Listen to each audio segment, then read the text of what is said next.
どうもこんにちは。初外撮影かもしれないですね。恥ずかしいんで、今、伊賀です。伊賀忍者の伊賀ですよね。三重県の伊賀ですね。ちょっと車行きます。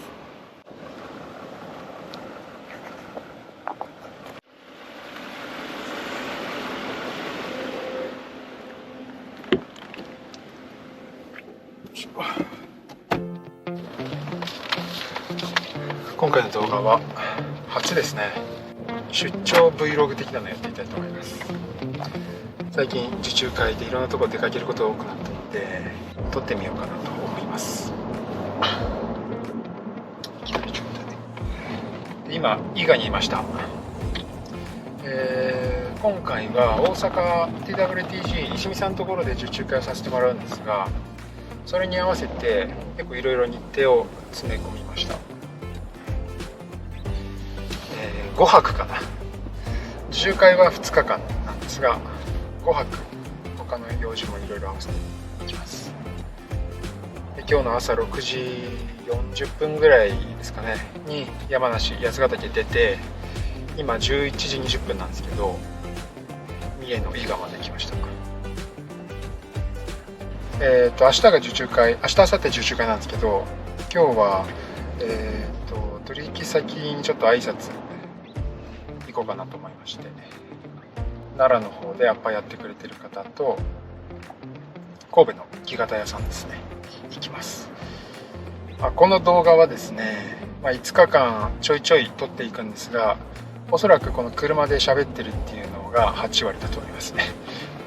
外で撮るの恥ずかしいんで、車で運転しながらその日あったこととか、これから何やりますみたいなことだったりを話します。で、他に今回の目的として、丹那見学っていうのがあるんですね。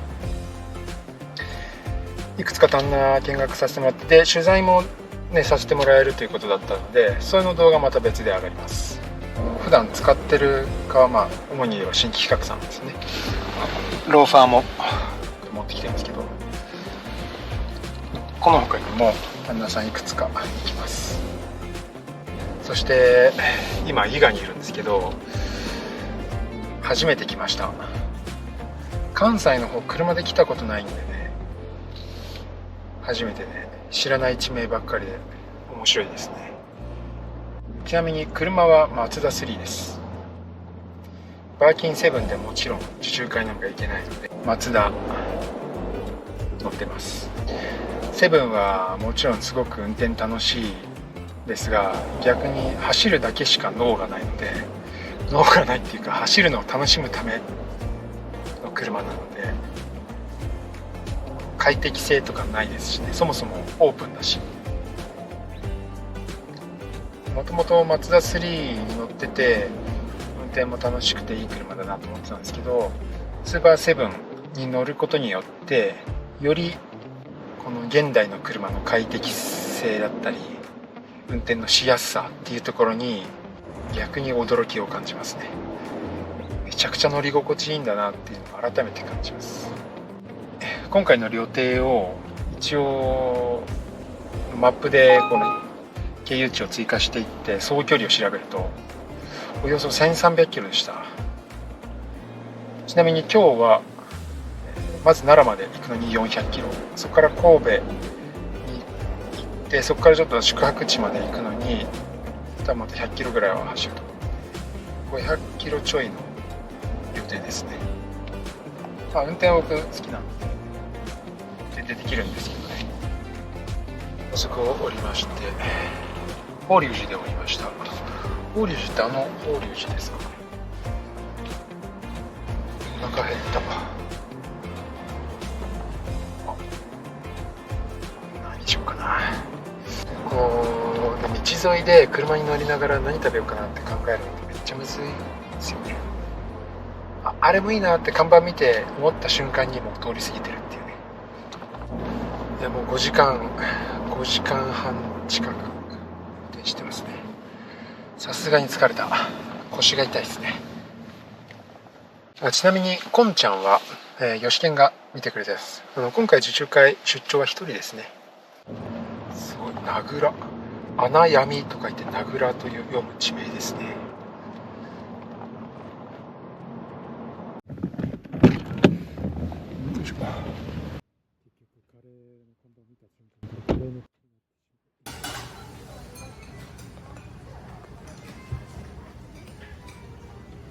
さて、神戸に向かってます。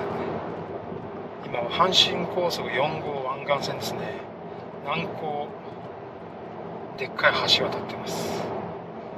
やっぱり東京の、ね、湾岸線あたりとすごい似てますよね。暑い、めちゃくちゃ暑いですね。普段標高の高いところにいるんで、この暑さはなかなかこたえますね。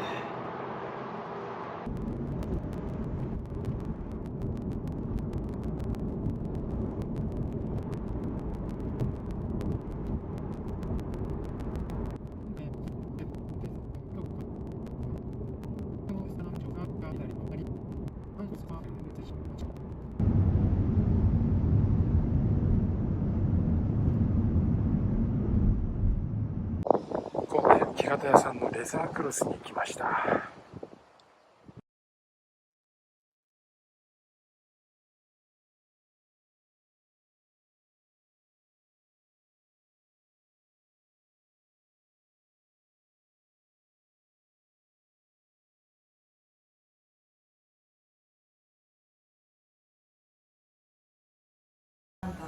そうですね。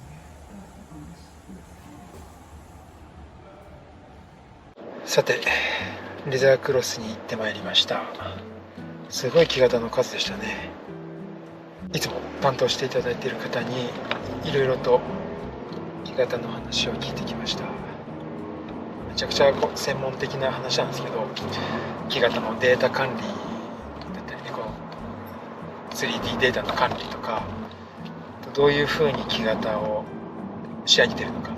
実際この神戸のレザークロスのあの場所自体には工場はなくて、管理の場所プラスショールームで、モデルの制作もやられてるんですけど、木型をグレーディングしてコピーしてもらってっていう作業は、栃木県の方のフェロリダ、栃木県の方でやられてるんですよね。これはなんだ、フェラーリの812スパファス、かっこいい。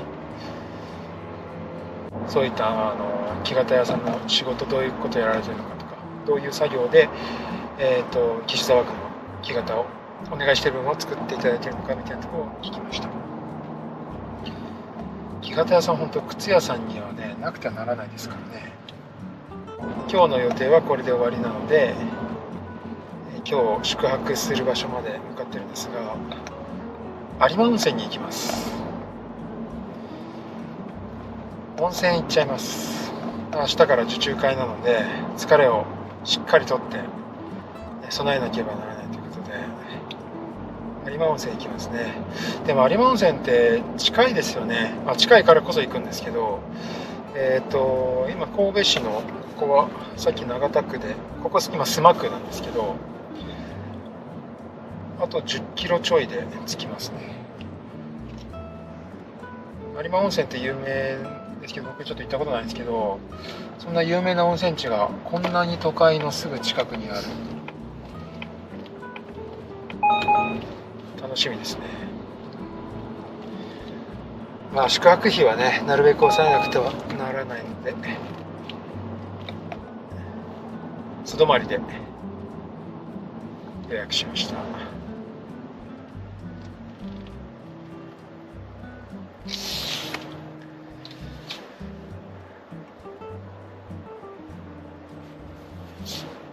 というわけで有馬温泉行ってきます。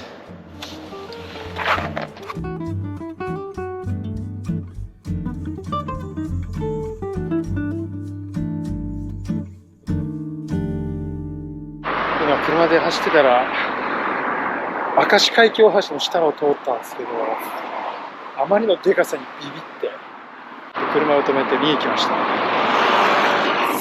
すげえ伝わらないと思いますけどね。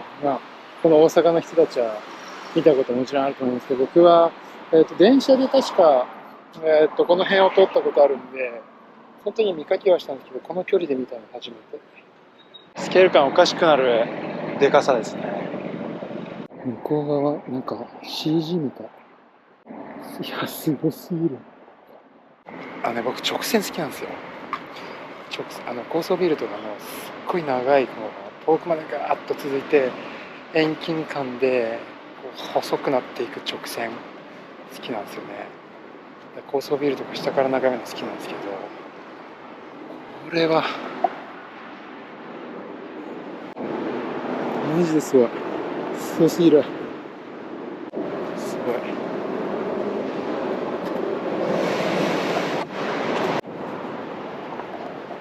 エモーショナルな感じになってますね。ここで多分今渋いいい感じの曲が流れます。工房とか建設してて思うんですけど、人間ってすごいなって。自分よりね何倍もでかいものを建てられるじゃないですか。建てられる、作れる。普段靴は自分より小さいものを作ってますけど、工房は自分よりでかいものですけどね。こういう巨大建築、土木の橋とかタワーとかね、あと道路もそうなんですけど、どんだけすごいのって思っちゃうんですけどね。だって量が、工房って基礎でコンクリート40トン使ったんですけど、コンクリートだけじゃないか、基礎とか鉄筋全部含めて40トンぐらい使ったんですけどね。これどれぐらいの資材の量なん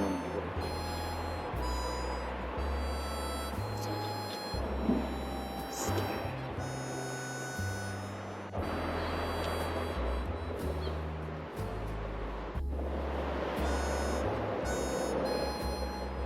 これ系で感動したので言うと、アクアライン、海ほたるですね。海ほたるも海底トンネル通してすごいなと思いましたね。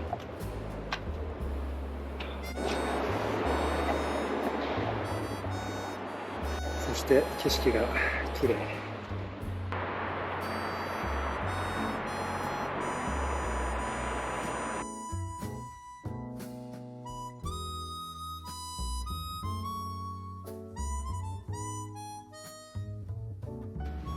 一人には広すぎる部屋ですね。駐車場か。温泉入ってゆっくりします。しかも朝食付きでした。予約したのね。多分少しでもご飯が、心が食べたいと思ったんでしょう。予約した時に朝食付きを取ってました。朝食を食べて明日石見さんのところに立ちたいと思います。さっき気づいたんですけど、有馬温泉かと思って予約したら全然有馬温泉じゃなかったですね。めちゃくちゃ明石でした。なんでだろう。全然いいんですけどね。明石の温泉宿見えております。朝食はなんかやけに豪華な部屋で、そこに一人で座って食べてる姿が少しシュールでした。おはようございます。さて出発します。明石海峡大橋に別れを告げて大阪に向かいます。今日は明日 PWTG の受注会で頑張っていきます。なんか先週ぐらいに見てた、違うか、3日ぐらい前に見てた天気予報だと、今日は曇りで明日明後日しあさってくるなんか雨みたいな予報だったんですけど、めちゃくちゃ快晴ですね。明日も明後日も晴れるみたいです。よかったです。やっぱ革靴好きにとってこの季節って嫌じゃないですか。好きな革靴履けないから。やっぱ受注会ともなるとね、革靴のイベントはやっぱ革靴履いていきたいじゃないですか。そこで、じゃあ天気の悪い日だとより申し訳なさというのがあるんですよね。なので晴れてくれてよかったです。清水さんとはこれまで何度か靴磨いてもらったりして交流はあったんですが、実際にお会いするのは初めてですね。こういったお店でやる受注会って時間が空くとお店の方と話せるのがね、いいんですよね。岸沢区が主催する場合、1人だったり3人だったりしますけど、お客さんが来ない時間帯って静まり返るんですけどまあちょっと話したりしますけどね、3人でやってる場合はね。ただお店の方がいらっしゃる場合は何かしらゆっくり喋ってるとすぐ時間経っちゃって、店でやる良さここにもあるなと以前札幌のウルトラシ札幌でやった時に思いました。そんなのも含めて楽しみです。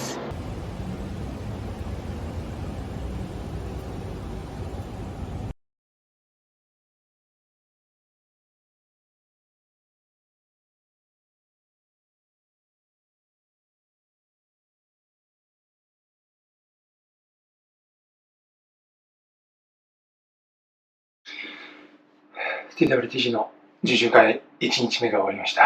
めちゃくちゃ大盛況でした。ありがとうございます。見に来ただけだけど、ちょっと履いたら、これはつってお題いただいた方もいらっしゃいましたんで、非常に疲れましたが、いい一日になったと思います。今、ちょっとホテルにチェックインだけして、今から石見さんたちとご飯に、石見さんご夫婦とね、ご飯行きますので、ね、楽しいですね。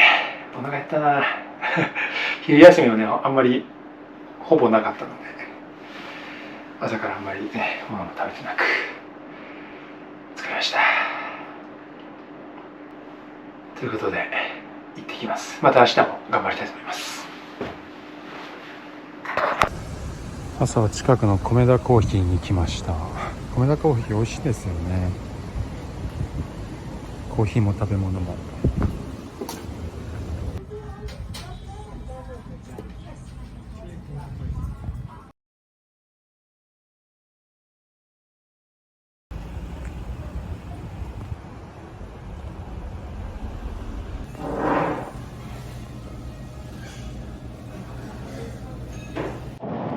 さあ TWTG の受注会終わりまして、今車で次の明日の予定の場所に向かっているところです。いや2日間ありがとうございました。来ていただいた方、そして石見さんご夫婦ありがとうございました。本当に今時間は9時ですね。西宮ナジオというサービスエリアでとんかつ食べました。美味しかったです。そして受注会なんですが、たくさんオーダーいただきまして、2日間で13足オーダーいただきました。前回6月の東京で受注会やったんですが、その時は、ね、12足で、東京も大阪もたくさんオーダーいただき、本当にありがたい限りです。ガンガン作っていきます。で、今から向かっているところは今大阪にいましたけど、兵庫縦断っていうか日本海側の一番上まで行きたいんですよ。目的はですね、川伊野市側とか球磨川とかを、木沢区が買ってる先ですね。マリドさん、長谷川さんって言うんですけど、マリド長谷川さんは、そういった原皮をその漁師の方が、駆除したイノシシとか鹿とかね、クマとかの原皮を集めてなめし工場に持って行って革にするっていう、そういう仕事やられてるんですが、ご本人も漁師なんですよね。ちょっと漁に軽く同行させてもらいつつ、その川だったり漁だったりについて話聞いてみたいなっていうのが目的です。すごい若い方で、僕よりも年下なんですけど、今回そういった取材に応じてくれるということなんですが、兵庫県を縦断するのはめちゃくちゃ遠くて、全部で3時間ぐらいかかるんですよ。今9時でね、この受注会終わって疲れてる時にちょっと3時間いきなりそこまで行くの辛いんで、今日は兵庫県丹波市まで行きます。1時間半弱なんですけど、今回ね、バリッツさん見せていただけるのは罠なんで、罠っていうのは山の中に罠を仕掛けておいて、でそこに主に鹿ですね、かかってるかどうか、これ完全に運なので、もうかかってなければ漁見学っていう感じにはあんまならないかもしれないですけど、話聞きながらねやっていきたいと思います。でこれは別で動画上がりますんで、上がる予定です。今のところ結構この動画長くなりそうですね。いいか、だらだら喋ってるだけですけどまだあと半分ありますんでお付き合いください。それでは宿着きまして、結構古風そうな宿だなと思っって予約したんですが、なんか思った通り面白かったんでちょっと撮ってます。ここは今丹波市でマンションっぽい感じなんですよね。でそこを改修してホテルにしてるのかな、おそらくそんな感じで、12345 6畳こんな部屋なんですけど、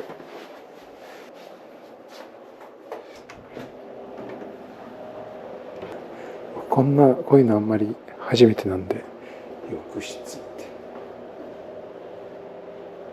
部屋についてないんですよ、お風呂が。共同浴室、温泉だったような気がするんですけどね。こんな感じで、多分マンションですよね、この感じ。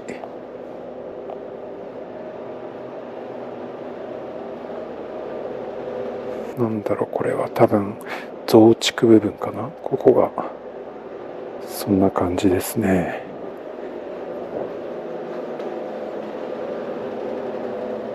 そうですね、ここ外見ると建物分かれてますね。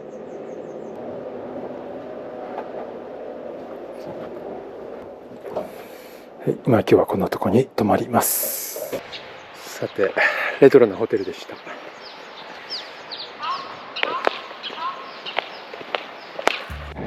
あまりにレトロな感じでちょっとだけ怖かったですあと温泉だったような気がするって言ってたんですけど、全然温泉ではなかったですね。ものすごい塩素の匂いがしました。入った後に体拭いて出て、体から塩素の匂いが漂うぐらい塩素の匂いしました。ちなみに今山梨出て、奈良行って、神戸行って、大阪行って、丹波行ってっていうところですけど、走行距離は、640キロぐらいですかね。今日と明日、そして明後日は撮影ばっかりで、見学中心に撮影させてもらうんですけど、撮影がね結構大変なんですよね。どっかお邪魔して撮影するってこともたまにあるんですけど、一人で行くのね、基本的に。自分でいろんな興味を持って質問をしながら、カメラのアングルを気にしたりとかね、そういうのが結構大変なんですよね。ちゃんと撮れてるかなっていう。普段は一眼レフにジンバルつけて撮りに行くんですけど、一眼レフ自体が1キロちょいあって、ジンバルも1キロちょいあってみたいな感じで、すごくいい画質で手ぶれなく撮れるのはいいんですけど、重くて3キロぐらいになっちゃうんで、片手で3キロ持たなきゃいけない。で、こうジョイスティックがジンバルについてて、それでちゃんと物を映したりとか、あとレンズはその拡大縮小は手なんで、それやったりとか、結構そっちに切り取られちゃって、肝心の見学の質問したりとかっていうのが、なんかこう質問はするんだけど、いまいち頭の中に全部ちゃんと入ってこないみたいなところもあっ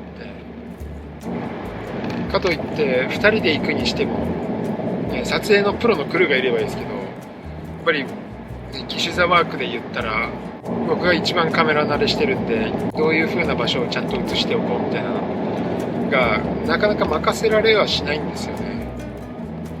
で、取材なんて1回きりなんで失敗許されないんで、だから、自分でやるしかないんですけど、っていうのもあって、今回これずっと撮影できてるのは、フェラーリだ、 F430 だ、久しぶりに見た、すげえ音すいませんで、今回撮影できてるのはこれ、GoPro 買ったんですよ。もともとこの出張 Vlog 撮る予定はなかったんですけど、今回ね、そういうのもできたら今後いいのかなとか、あとはそのジンバルでどうのこうのやるのがすごい重いし大変なので、 GoPro だったら手ぶれも少なく片手で簡単にできるので、っていうことで買いました。今後も活躍する時はあると思うんですけど、結構今回のその取材が立て続けにあるんで、そのために買いました。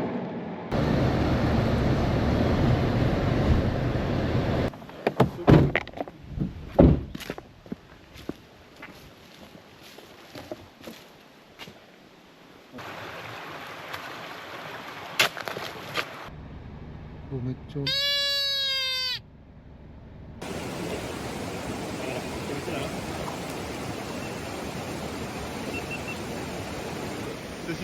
いいです。昔は鹿を仕留めてた顔。今は。というわけで今日の用事終わりました。バリドさんにお付き合いいただいて、漁に関するいろんなこととかね、あと罠見回りして、惜しくもかかってはなかったですけど、罠どんな風にやってるのかとかね、いろいろお話たくさん聞きました。ありがとうございました。とにかく暑かったですね。今もね、車の気温見ると32度なんですけど、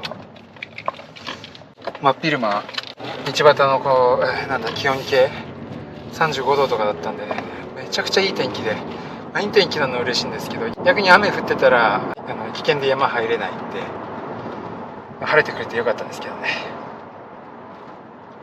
鹿とかもちょいちょい見かけまして、結局何頭ぐらい見たんだろう。8、9頭ぐらい見たかな。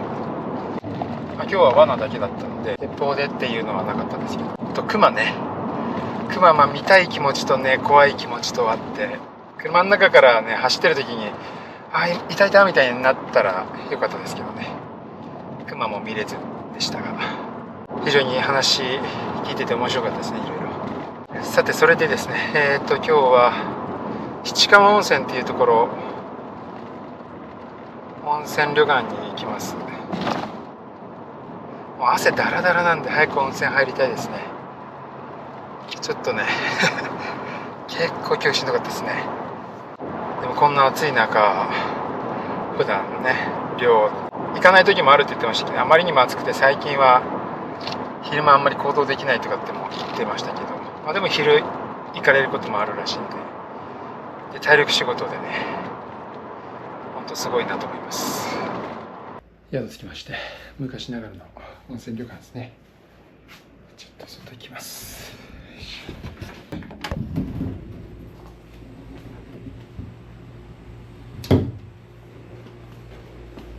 暑い。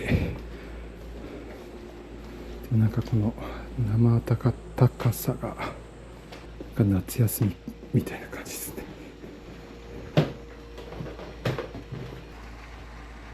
釣りしてる人いる。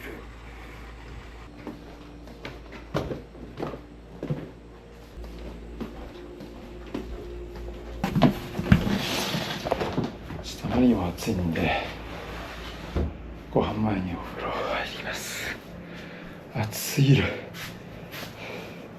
おはようございます。5日目です。姫路に向かってます。姫路まであと90キロぐらいですね。今日は、バリドさんに同行いただいて、イノシシ側を作ってもらってる旦那さんを訪問する。そして新規企画さんも訪問するという予定ですね。今日明日は旦那訪問になります。今日の旦那さんはどちらも、いつだったかな、2年ぐらい前に伺ったことあるんですけど、2回目です。いろいろお話聞くのと同時に、イノシシ側の靴をお見せしたり、新コードマンの靴をお見せしたりできたらなと思います。このコードバンのローファーはお見せするために軽く磨きます。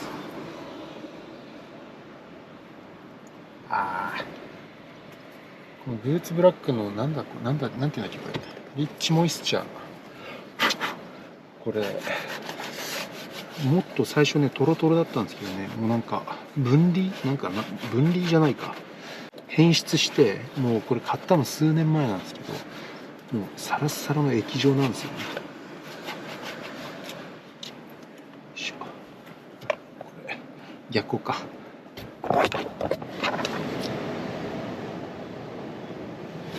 で今これ塗って、これを今ちょっと塗ってこうですね。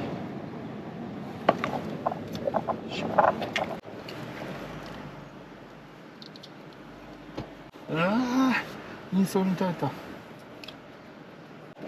れ今道の駅です。休憩がてら磨かなきゃなと思って。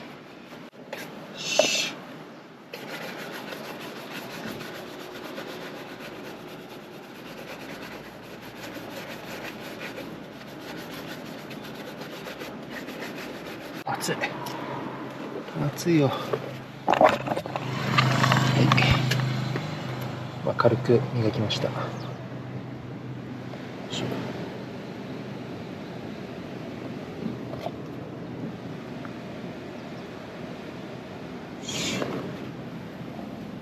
履き替えます。靴べらどっか行っちゃった。よいしょ。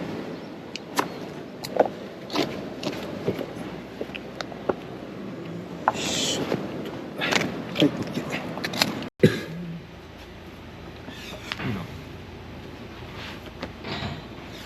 や、これがね、ちょっと毛穴がね、強すぎて。これ毛穴なんですか？うん、めちゃくちゃ太くないですか？そして分厚いはずですよ。でもここがね、背骨の今。普通なんかね、質感がちょっと強めなんですよ。メスに比べると。これそうですね。あと殴り合うというか、こうぶつかり合う。縄張り争いですか？メス争いですか？まあ、結構何でもやりますね。これで履き込んだクマなんですね。へえ。耐久性が高いというか、雨でもガンガン履いてるんですけど、はいはいはいはい。2ヶ月ぐらいかけて今元気が来る状態です、ね、船便で前だったら1ヶ月ぐらいだったんです、いきなりこういうとこつけたら、中に入んないんで、ああなるほど、止まっちゃうんです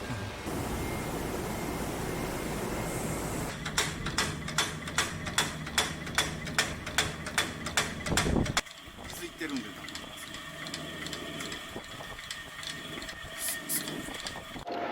今ですね、新規比較の工場見学させてもらってて、それが終わって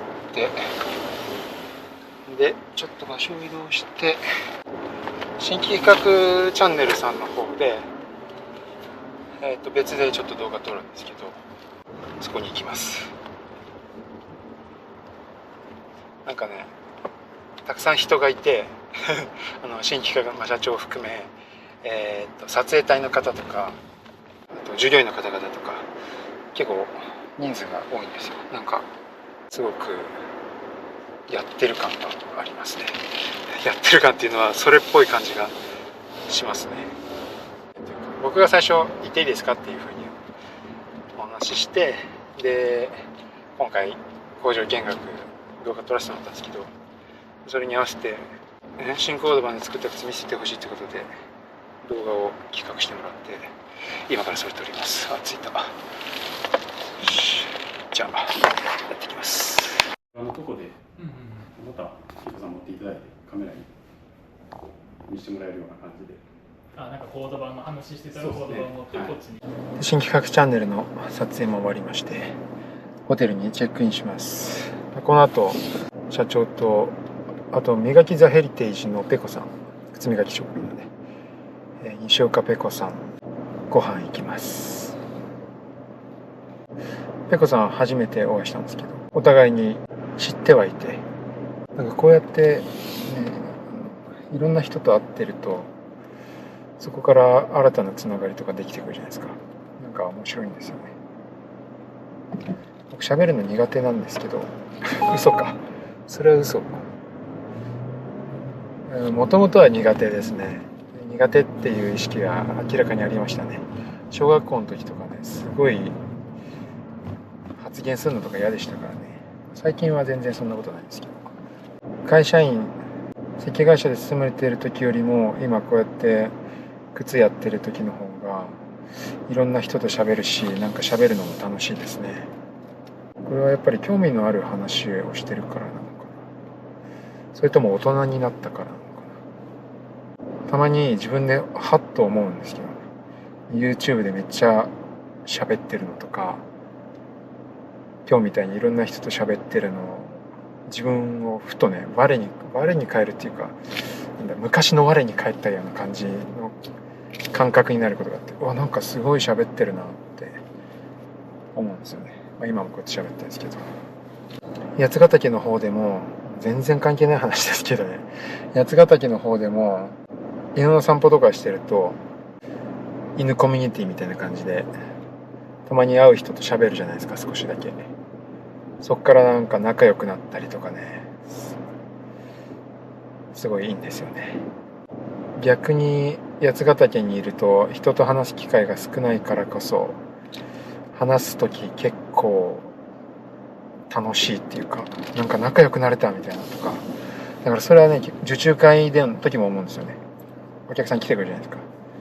お客さん来ていろいろ話すと、なんかすごいその話し始めの時よりも、その受注会で終わってバイバイじゃないな、ありがとうございましたってやる時になんか仲良くなってる感じ、いいんですよね。なんか僕の場合は YouTube 見てきてくれてる方がたくさん、ほぼ8割9割なので、皆さん僕のことは知ってくれてるんですけど、だからそういう感じで話していただけるんですよね。皆さんからすると僕のことは別に知らない人じゃないっていう、それはそうですよね。でも僕は初めてリアルでお会いするっていう場合の方が多いですけど、でもなんかそうやってケンさんっていう、この前こういうこと言ってましたよねみたいな感じで話されると、僕もなんかこの方のことを知ってるような気がしてきて、お互いに初めて会ってるのになんかすでに何度か会ってる知り合いみたいな感覚。何の話そうだから昔々は人と喋るの好きじゃなかったんですけど、最近は特に喋るのが好きっていう話ですね。今日も朝からいっぱい話したんでお腹減りました。夜ご飯楽しみです。おはようございます。最終日です。今から行くのは坂本商店ですね。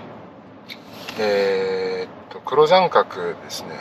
漆塗りの革を製作されている棚さん。姫路の一帯は革の旦那の集結地帯なのでいろいろあるんですけど、新規企画もそのうちの一つで、坂本商店もそのうちの一つです。姫路の花田町っていうあたりにまとまってますね。でその後は最後は辰野の方に行って、辰野はこれもまた姫路と同じように革の産業の集結地帯ですけど、辰野の旦那さんに行きます。島田悟製革所というところですね。姫路と辰野は車で30分弱なんですよね。今日最後にそこ行って辰野から山梨まで帰ります。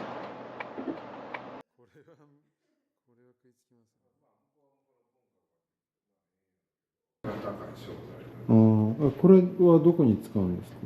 これは胸ですよ。そうでここの部分使ったりとか、でも両方使う。こっち手もみはこの脂肪管は天然というか、手もみの脂肪、こっちは片押しの万能脂肪。疑問視も考えることもある。だけど世間一般の人はそうは思わないじゃないですね。あんまり剣道